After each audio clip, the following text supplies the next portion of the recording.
Hey everyone, so obviously I haven't done a video like this in a long time showing off any of my collections, but I just thought I'd get back into the groove of doing them.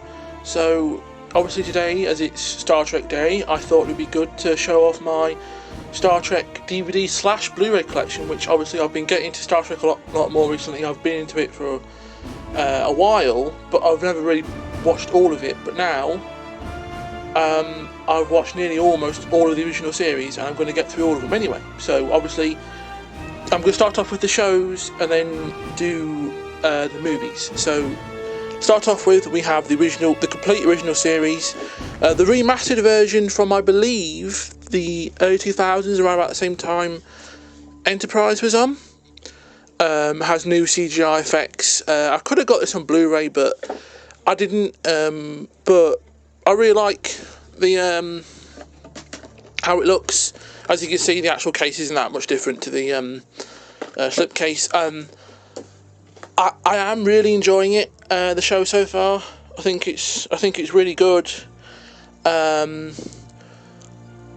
If I had to say anything, I definitely think season 2 is my favourite so far. I think season 1, the first few episodes, feel like they didn't really know what they wanted to do with the show, but that's what it is for a lot of shows. Like with the first few episodes of Scooby-Doo, Where Are You?, they were trying different things until they stuck to what they wanted. Like Scooby doesn't say Scooby-Dooby-Doo until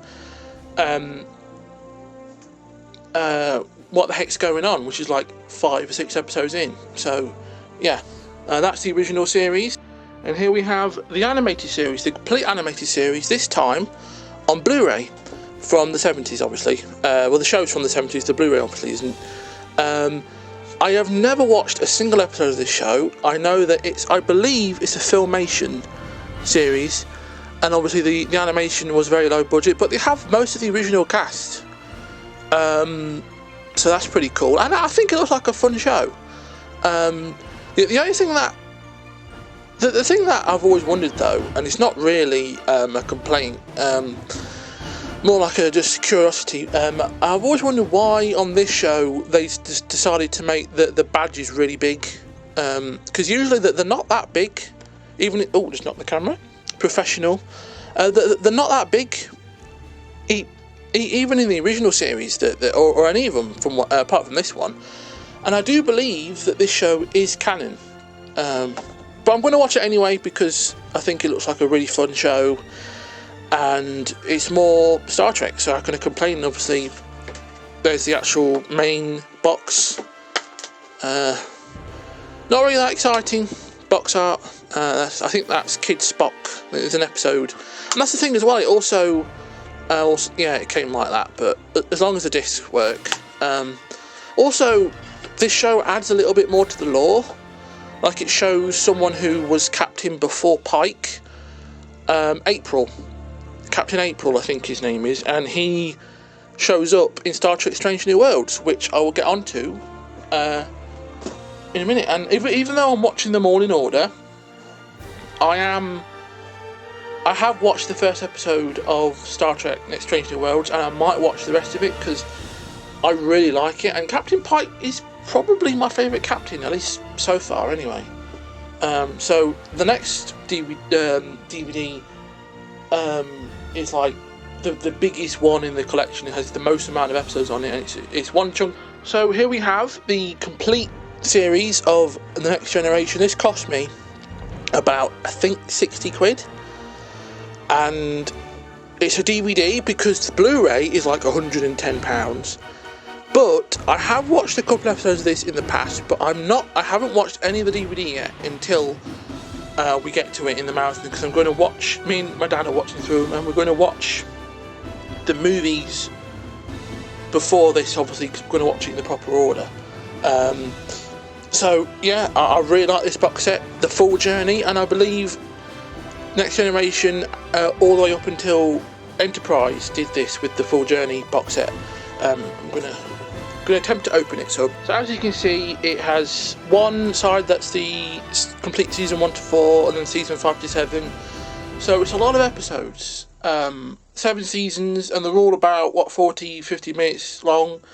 I think they're an hour, obviously, with commercials, but still, this whole thing is one massive box set, and it's going to take up a lot of space when I get the other shows. So, but I will get them. I don't have to get them at this point. But yeah, I'm very, very happy with this this collection. Don't really know why I'm going with this sentence. Next up for the shows, we have the Blu-ray of Star Trek Discovery Season 1, which is a show that got a lot of controversy back when it started. Like, it got a lot of flack, and just thought I'd do that. It's really cool. But if I'm being honest, I mean, I haven't watched, but I've seen clips, and I don't really get the hate, to be honest. I mean, it's doing different things with the Star Trek like franchise, but isn't that what like Star Trek has always done? I can guarantee that if a show like Deep Space Nine came out today, people would probably have the same reaction they did to this. But that's probably just my controversial opinion. Here it is, without the slipcase, not that much difference. I do like it when the actual main box has slightly different art on it than the slipcase, but it's still a nice addition to the collection. I could have got the complete seasons 1 to 4, but I just thought I'd get them individually, and also I didn't really think about it at the time. But still, and I'm going to get season 5 when that comes out. I haven't got any of the other seasons, but I'm going to get season 5 when that comes out. So, and here we have the most recent edition, which I didn't buy, my mum got for me. Star Trek Picard Season 1. And I've heard that the only good season of Star Trek Picard was Season 3, but obviously I'm going to make up my own mind, and I think it looks like a really fun show. Obviously, I'm not going to watch any of Picard, until I've watched all of Next Generation and Voyager, because obviously this show is heavily connected to those two shows. But yeah, love this box art. I would actually love that as a poster. Yeah, so what else is there to say? I love a slipcase. If I buy a DVD or a Blu-ray and it has a slipcase, that's always an extra point of how much I like it. So, finally, for the shows, I think that's it for the shows anyway. We have Star Trek Strange New Worlds Season 1, which is a Star Trek show that is very popular. People are loving it because it takes more of the, even though it does have an ongoing story through it, but it's not heavily focused on it. It has more episodic sort of Star Trek, which is more like the original series and Next Generation. And I've watched it. The first episode, I've not watched all of it, but I've watched the first episode, really like it, and I have obviously seen the cage and the menagerie, which is where Pike appeared in the original series, and I've got to say Pike is probably my favourite captain. So yeah, so I've got this, and I'm going to get season 2 as soon as that comes out. Yeah.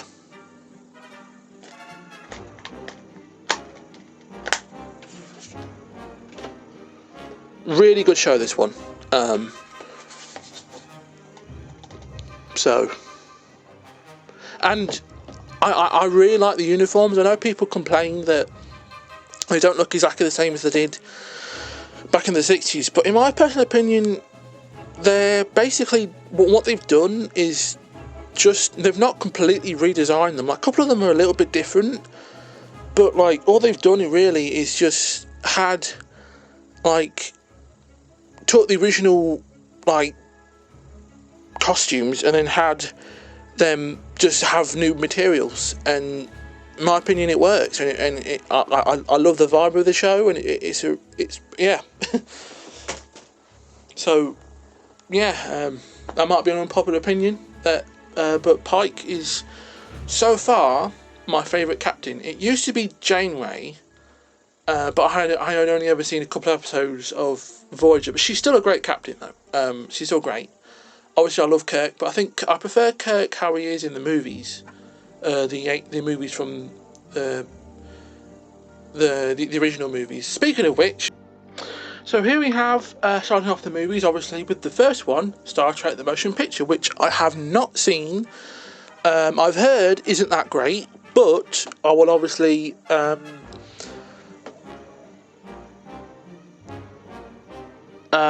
obviously, I'm going to make up my own mind. And just a quick fact, my favourite version of the Enterprise is actually the one that is in this movie, and appears in throughout most of the classic films, I believe.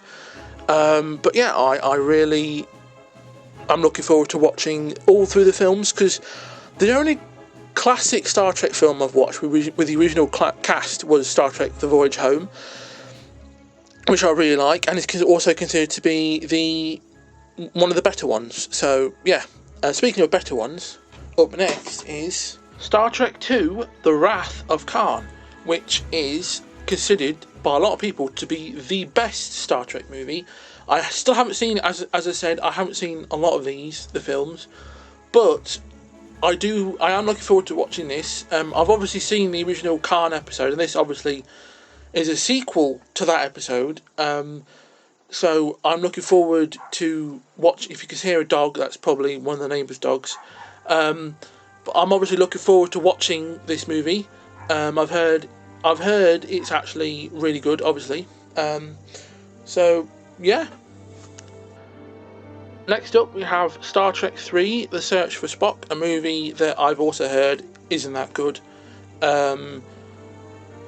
I do know that obviously they resurrect Spock using a terraforming device, I believe. But obviously, with a lot of these, you're going to hear me say I haven't seen it. I'm just going off what I've heard. But no matter what I've heard, whether they say it's good or bad, I'm going to make up my own mind. And personally, I mean, I don't really know much about this one actually. But I am looking forward to watching all of them, really. Next up, it's the one Star Trek classic film that I have actually watched all the way through a couple of times actually. Star Trek 4: The Voyage Home, with this lovely cover that I hope is a poster, because I'd love to have it as a poster. But yeah, I have seen this movie. I really like it. It's very different, very lower stakes compared to the rest of them. Well, I say lower stakes, they go back in time, but there isn't like much in the way of world destroying threats or like space battles. They go back in time to the 1980s to get some humpback whales, and they end up and comedy ensues, and it's great, and Leonard Nimoy, who directed it, did a great job, and I really hope that he knew how much the fans loved this one. So next up, if you're wondering why it's on a little stand, it's because it wouldn't stand up. The other ones did fine, but this one didn't. Star Trek V: The Final Frontier, which is another one that I've heard not that many good things about, but it's directed by William Shatner. I don't really know too much about it, but I will obviously reserve judgment for when I watch it, which will be probably in a couple of months, maybe, I don't know, who knows. Depends how long it takes to get there on the watch through. So now we have Star Trek: The Undiscovered Country. And they said undiscovered. The Undiscovered Country, which I actually don't know that much about. I have heard that it's actually pretty good. The whole Klingon trying to make peace with the Federation thing. I have heard it's pretty good, so I have to wait and see.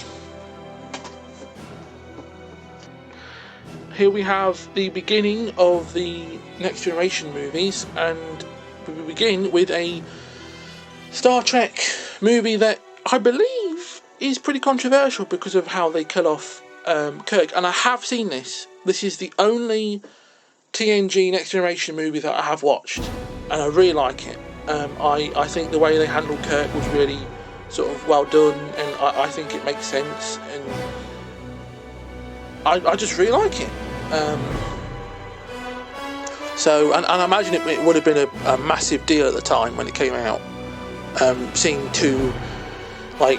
the then two current captains together on screen at the same time.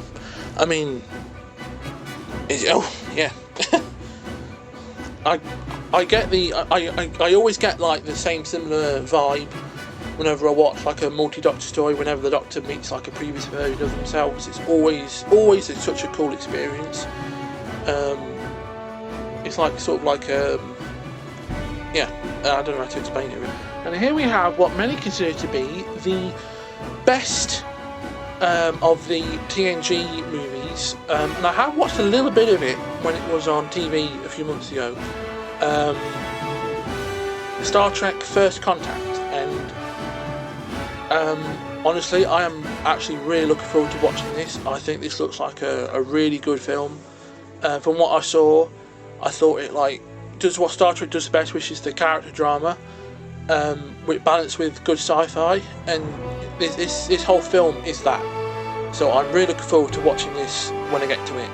I could watch it now, to be honest, but because obviously the Next Generation TV show sets up the Borg, so I'd want to watch that first and then watch this. So either way, I'm really looking forward to it. So here we have the next one, which I don't really hear people talking about that much. I believe it's not considered to be one of the better ones, but I don't really see people talking about, and that's Star Trek Insurrection.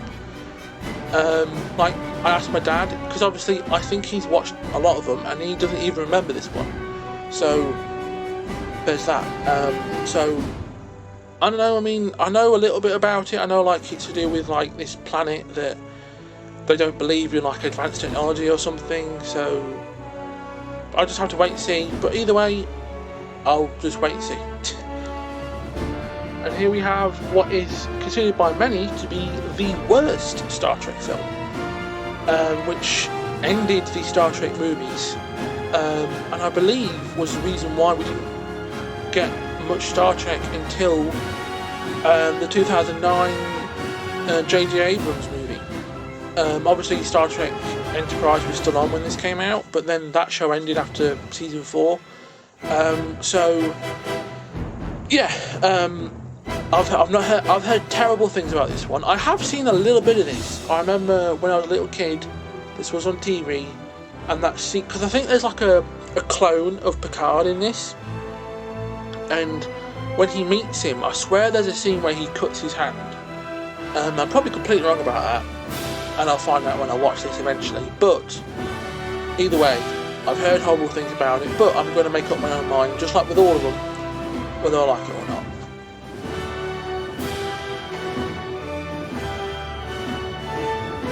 Could have done a cool effect there, but here we have the first of the J.J. Abrams Star Trek movies and the Kelvin timeline, which obviously this is technically a reboot, but also not, because obviously it's a reboot done in a clever way. If you've seen Days of Future Past, it's a similar sort of thing to that, where they have these three movies, Into Darkness and Beyond, take place in an alternate timeline. So the original Star Trek timeline that started from the original series still exists. In fact, that's why we still have TV shows set in that original timeline. But yeah, so this was the first Star Trek movie I saw, and I really like it. I remember for a few years I actually thought this was supposed to be a prequel to the original series, and then I thought, hang on, wait, in this film, Vulcan, which is Spock's home planet if you don't know, was destroyed, but yeah, in the original series he goes to Vulcan. But then obviously it's obviously that is one of the biggest differences between the main timeline and this timeline. So what I like about it is that it's like this timeline exists alongside the original timeline, because I mean, when Star Trek Beyond came out 2016, I think that's when season 1 of Discovery came out, and people were like, well, did it take place in the original timeline or the Kelvin timeline? But no, it's yeah. I really like this one. I'll get onto that when I get the DVD. Now here we have a Star Trek movie that for some reason I haven't watched. I don't know why. I mean, I've seen the first Kelvin timeline movie. I've seen Beyond, which is obviously the most recent one, but I haven't seen this one. And I think, I don't know why, but I swear when this movie came out, loads of people loved it. But then, in the past, year, I've seen, people say it's not very good, and, a bad remake of Star Trek 2, Wrath of Khan. But obviously, I'm not going to say, I agree or disagree, because obviously I haven't seen it. But, I mean, so, yeah. But here's a Star Trek movie I have watched, and I really like. I still think my favourite one, actually I'll get onto that when I get the DVD. And here it is, the last Star Trek movie, and, the most recent Star Trek movie. They'll make they're making a new one for Paramount Plus, and they'll make another one for cinemas at some point.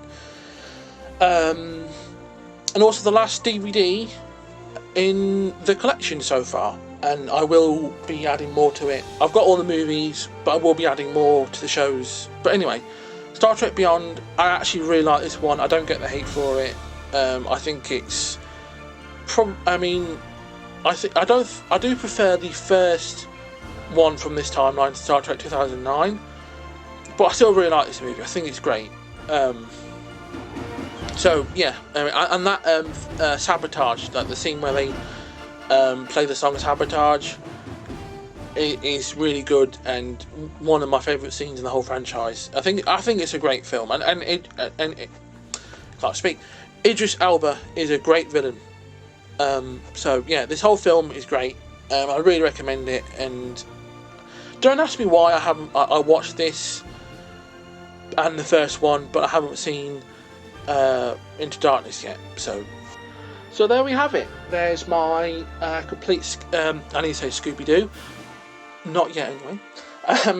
Star Trek, my complete Star Trek DVD/Blu-ray collection, which I am very happy to have. I've got quite a good collection now, and I'm obviously going to still be adding more to it, and I might do another one of these next year for Star Trek Day for 2024, where I will be showing the